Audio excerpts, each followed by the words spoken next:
नमस्कार दोस्तों, आपका स्वागत है दृष्टि आईएएस एडिटोरियल एनालिसिस के एक नए एपिसोड में। इस एडिटोरियल एनालिसिस में हम 3 चीज़ें करते हैं। पहला, एडिटोरियल का लिंक स्थापित करते हैं यूपीएससी सिलेबस के साथ। दूसरा, एडिटोरियल के की पॉइंट्स को समझने की कोशिश करते हैं। और तीसरा, एडिटोरियल में आए हुए की कॉन्सेप्ट्स जो कि एग्जाम की दृष्टि से महत्वपूर्ण हैं, उन पर भी चर्चा करते हैं। तो आइए शुरू करते हैं आज का एडिटोरियल एनालिसिस। प्रिय व्यूअर, यह वीडियो अंग्रेजी में भी उपलब्ध है। देखना चाहें तो आप हमारे इंग्लिश चैनल दृष्टि आईएएस इंग्लिश पर जाएं। आपकी सुविधा के लिए इस वीडियो के डिस्क्रिप्शन में इंग्लिश वीडियो का लिंक भी दिया गया है। आज का एडिटोरियल हमने इंडियन एक्सप्रेस से लिया है और ये 7 तारीख को आया है। एडिटोरियल का शीर्षक है रिवाइज द लॉ और एडिटोरियल बताता है कि इंडियन पीनल कोड और उसके साथ जुड़े हुए अन्य कानूनों को अब रिफॉर्म करने का, उनमें बदलाव लाने का समय आ गया है और ये काफी समय से लंबित रहा है। लेकिन ये जो बदलाव आने चाहिए, इसमें पूरी अकाउंटेबिलिटी भी होनी चाहिए। तो आइए अब इसका सिलेबस के साथ लिंकेज देखते हैं। तो ये डायरेक्टली लिंक होता है जीएस पेपर 2 के साथ, जहाँ की गवर्नेंस एक इम्पॉर्टेंट टॉपिक है और इसके अंतर्गत ये लिंक होता है structure, organisation and functioning of executive and the judiciary से। और साथ ही साथ इसको लिंक कर सकते हैं हम important aspects of governance, transparency and accountability से भी, क्योंकि यहाँ बात होगी इंडियन पीनल कोड जो कि 1860 का है और ये एक मास्टर सर्वेंट रिलेशनशिप पर आधारित है, क्योंकि ये कॉलोनियल टाइम का कानून है और अब इसे एक आजाद भारत में बदलने की जरूरत है।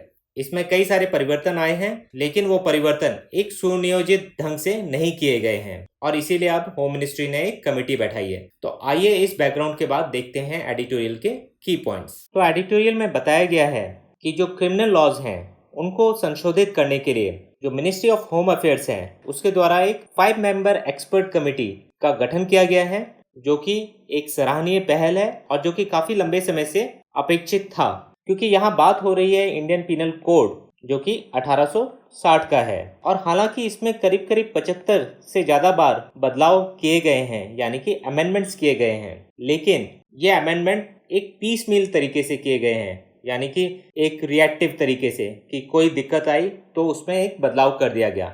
लेकिन क्योंकि ये 1860 का है और आज हम 2020 में हैं, तो तब से लेकर अब तक काफी ज्यादा बदलाव आ गया है, समाज में भी, देश में भी। ये कॉलोनियल एरा का लॉ है, जबकि आज हम स्वतंत्र हैं। तो इन सारी चीजों को देखते हुए एक कॉम्प्रिहेंसिव रिफॉर्म्स की जरूरत है इंडियन पीनल कोड में और इसी के लिए इस 5 मेंबर एक्सपर्ट कमेटी का गठन किया गया है और इस कमेटी को हेड कर रहे हैं डॉक्टर रणबीर सिंह, जो कि वाइस चांसलर हैं नेशनल लॉ यूनिवर्सिटी दिल्ली के। और यहाँ एक और बात ध्यान में रखने की है कि जब इंडियन पीनल कोड 1860 वाला बना था, तब क्योंकि भारत अंग्रेजों के शासन के अंतर्गत था, तो इस कानून का जो मूल रूप या नेचर है वो एक मास्टर सर्वेंट रिलेशनशिप पर आधारित है और अब इसको बदलने की जरूरत है। और एडिटोरियल भी बताता है कि जो इंडियन पीनल कोड और उसके साथ के कानून हैं, जैसे कि इंडियन एविडेंस एक्ट और कोड ऑफ क्रिमिनल प्रोसीजर इत्यादि, वो जब बनाए गए हैं उससे अब तक काफ़ी ज़्यादा परिवर्तन आ गया है समाज में और उनमें आवश्यक संशोधन किए जाने चाहिए। और अगर इंडियन पीनल कोड की बात की जाए तो इसके अंदर अभी भी कुछ ऐसे अपराध हैं जिनकी परिभाषा व दंड के प्रावधान कॉलोनियल आइडियाज से प्रभावित हैं और इनको अब बदले जाने की आवश्यकता है। और एडिटोरियल भी कहता है कि कई सारे अमेंडमेंट्स तो किए गए हैं, लेकिन अभी भी इसका पूरी तरीके से कॉम्प्रिहेंसिव रिफॉर्म नहीं किया गया है, जो कि अब जरूरी हो गया है। और कई सारे जो इसमें परिवर्तन हुए हैं वो जुडिशियल प्रोनाउंसमेंट्स, यानी कि न्यायालय के आदेशों के बाद हुए हैं, जैसे कि होमोसेक्सुअलिटी पे जो सुप्रीम कोर्ट का निर्णय आया, एडल्ट्री पे सुप्रीम कोर्ट का निर्णय आया। तो इस तरीके के जो अपराध हैं जो इसमें इंडियन पीनल कोड में जिन्हें अपराध माना गया है, उनको अपराध की श्रेणी से हटाने में 158 ईयर्स लग गए हैं। और ये ऐसे अपराध हैं जो कि विक्टोरियन नैतिकता, यानी कि विक्टोरियन मोरालिटी के अनुसार अपराध माने गए हैं और एक मॉडर्न समाज में इनको अपराध नहीं माना जाना चाहिए। और आईपीसी में अभी भी ऐसे कई अपराध हैं जो कि पैट्रियार्कल एटीट्यूड्स, यानी कि एक पितृसत्तात्मक दृष्टिकोण की रक्षा करते हैं और उन्हें बढ़ावा भी देते हैं। और यहाँ हमें पता होना चाहिए कि लॉ कमीशन की 42nd रिपोर्ट में लॉ कमीशन ने ये कहा था कि एक कॉम्प्रिहेंसिव रिफॉर्म जरूरी है इंडियन पीनल कोड का पूरी तरीके से, क्योंकि जो छोटे मोटे अमेंडमेंट्स इसमें किए गए हैं उससे इसका जो बेसिक स्वरूप है वो नहीं बदल पाया है, जो कि एक इंडिपेंडेंट इंडिया की रियलिटीज़ को रिफ्लेक्ट नहीं कर पा रहा है। और ये रिपोर्ट आई थी 1971 में, लेकिन इस पर भी कोई काम नहीं हो पाया है।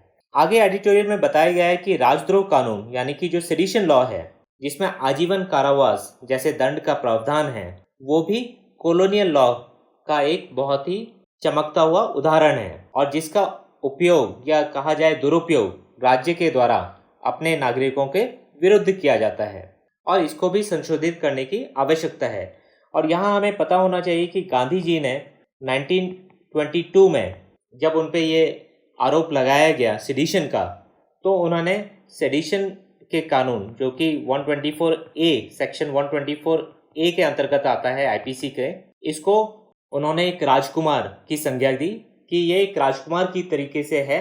सारे पॉलिटिकल सेक्शंस जो आईपीसी में हैं उनमें ये सेडिशन का जो कानून है, राजद्रोह का कानून है, ये एक राजकुमार की तरीके से है जिसका लक्ष्य सिटीजन्स की स्वतंत्रता को बाधित करना है।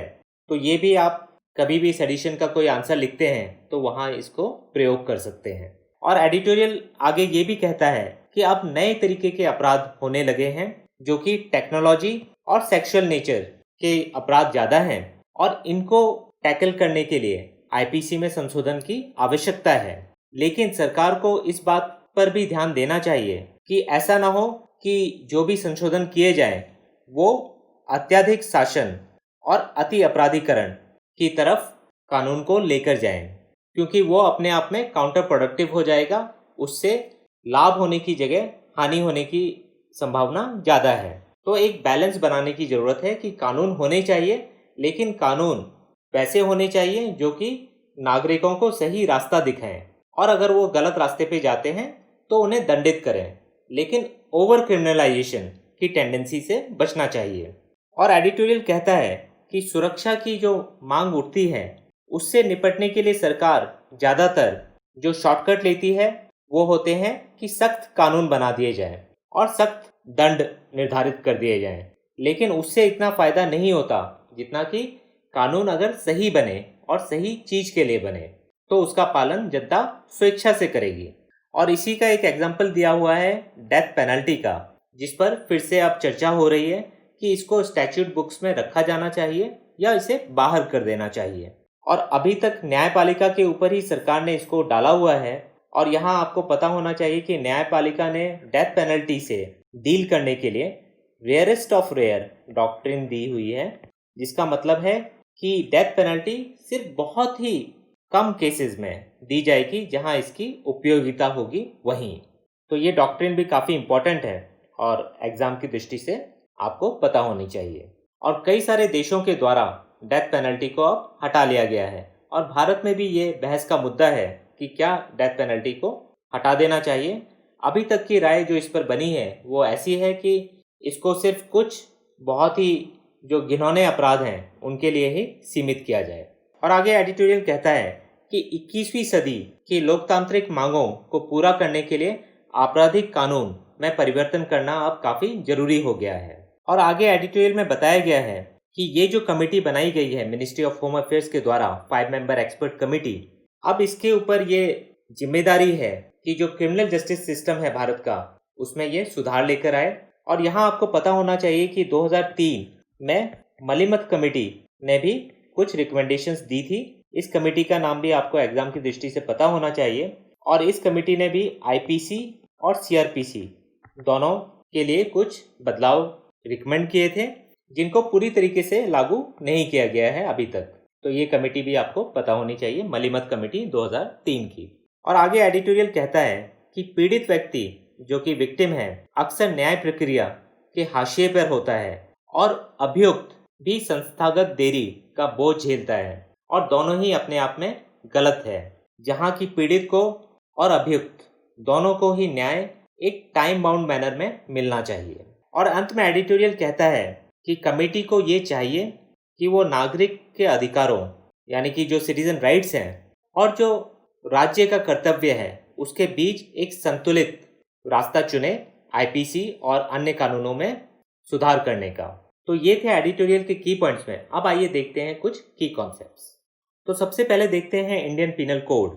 तो ये ऑफिशियल क्रिमिनल कोड है भारत का और ये कॉम्प्रिहेंसिव कोड है जो सारे तरीके के क्राइम्स को परिभाषित करता है और इसको ड्राफ्ट किया गया था 1860 में फर्स्ट लॉ कमीशन की रिकमेंडेशन पर। और फर्स्ट लॉ कमीशन भी आपको पता होना चाहिए कि उसको एस्टैब्लिश किया गया था 1834 में चार्टर एक्ट 1833 के अंतर्गत और इसके चेयरमैन थे थॉमस बैबिंगटन मैकुले और ये फोर्स में आया 1862 में। तो इतनी जानकारी आपको इंडियन पिनल कोड के बारे में होनी चाहिए। आगे देखते हैं कोड ऑफ क्रिमिनल प्रोसीजर।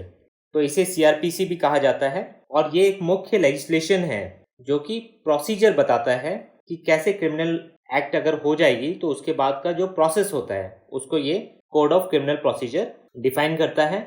और इसको इनेक्ट किया गया था 1973 में और ये फोर्स में आया 1 अप्रैल 1974 से। और इसके द्वारा सारा प्रोसेस डिफाइन किया गया है कि किस तरीके से क्राइम का इन्वेस्टिगेशन होगा, उसकी जांच होगी, कैसे सस्पेक्टेड क्रिमिनल्स को पकड़ा जाना है, एविडेंस को किस तरीके से कलेक्ट किया जाएगा और किस तरीके से जो गिल्ट या इनोसेंस है एक्यूज्ड व्यक्ति की उसको कैसे डिटरमाइन किया जाएगा और कैसे पनिशमेंट दिया जाएगा उसके लिए। और इसी के समानांतर एक कोड ऑफ सिविल प्रोसीजर भी है जो कि सिविल केसेस में अप्लाई होता है। अब देखते हैं कि डीक्रिमिनलाइजेशन ऑफ होमोसेक्सुअलिटी की सेक्शन 377 और सेक्शन 497 पे जो सुप्रीम कोर्ट के फैसले आए हैं हाल ही में। तो सेक्शन 377 को डीक्रिमिनलाइज किया गया है Navtej Singh Johar versus union of India case 2018 में सुप्रीम कोर्ट के द्वारा। ये केस बहुत ही इंपॉर्टेंट है, हमें पता होना चाहिए। और इसमें सुप्रीम कोर्ट ने कुछ हिस्से सेक्शन 377 के हटा दिए गए हैं जिससे कि जो होमोसेक्सुअलिटी है उसको डीक्रिमिनलाइज कर दिया गया है। और सुप्रीम कोर्ट ने माना कि ये जो सेक्शन 377 है ये LGBTQ कम्युनिटी जो है उसकी फंडामेंटल राइट्स का हनन कर रही थी। और यहाँ आपको पता होना चाहिए कि LGBTQ का क्या मतलब है। तो LGBTQ एक्रोनिम है जिसका मतलब है L से लेस्बियन, G से गे, B से बाइसेक्सुअल, T से ट्रांसजेंडर और Q से क्वीर। और इस केस में सुप्रीम कोर्ट ने साफ कहा कि आर्टिकल 14 जो है कॉन्स्टिट्यूशन का ये सभी नागरिकों को इक्वालिटी बिफोर लॉ देता है और ये LGBTQ कम्युनिटी पे भी पूरी तरीके से लागू है। और सुप्रीम कोर्ट ने इसमें यह भी कहा कि कॉन्स्टिट्यूशनल मोरालिटी को वरीयता दी जाएगी किसी भी तरीके की पब्लिक या रिलीजियस मोरालिटी के ऊपर। और सुप्रीम कोर्ट ने यह भी माना कि जो मॉडर्न साइकेट्रिक स्टडीज हुई हैं उसके द्वारा ये साफ पता चलता है कि जो गे लोग हैं या ट्रांसजेंडर हैं वो किसी भी मेंटल डिसऑर्डर के रोगी नहीं हैं। और इस केस में सुप्रीम कोर्ट ने यह भी कहा कि होमोसेक्सुअलिटी जो है वो सिर्फ ह्यूमन बीइंग्स तक रेस्ट्रिक्टेड नहीं है, जिसके द्वारा ये पता चलता है कि ये नेचर के ऑर्डर के खिलाफ नहीं है। अब आइए देखते हैं एडल्ट्री। तो एडल्ट्री की परिभाषा है कि इसमें वॉलंटरी सेक्सुअल इंटरकोर्स होता है किसी विवाहित व्यक्ति का किसी और व्यक्ति के साथ जो कि उसका विवाहित पार्टनर नहीं है।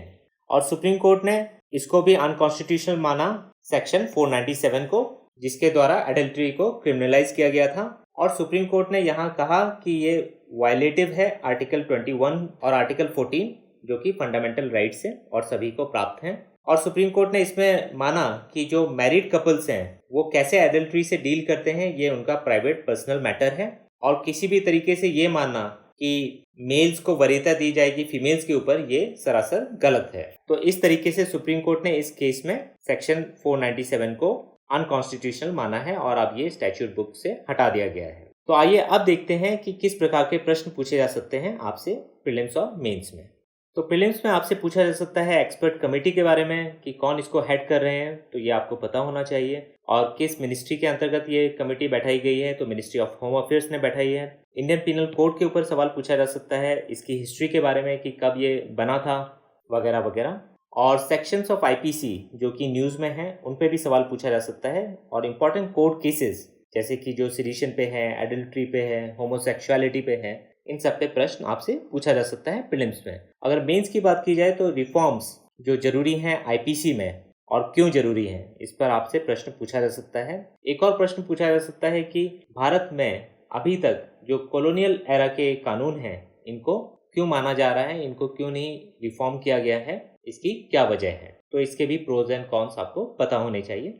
सेडिशन काफ़ी इम्पॉर्टेंट टॉपिक है, इस पे सवाल आपसे पूछा जा सकता है कि क्या इस कानून को अब हटा देना चाहिए। तो आपको दोनों तरफ के आर्गूमेंट्स पता होने चाहिए कि क्यों इसको रखा गया है और क्या वजह है कि इसको हटा दिया जाना चाहिए। तो ये था आज के एडिटोरियल एनालिसिस में। फिर मिलेंगे एक नए एडिटोरियल के साथ। धन्यवाद।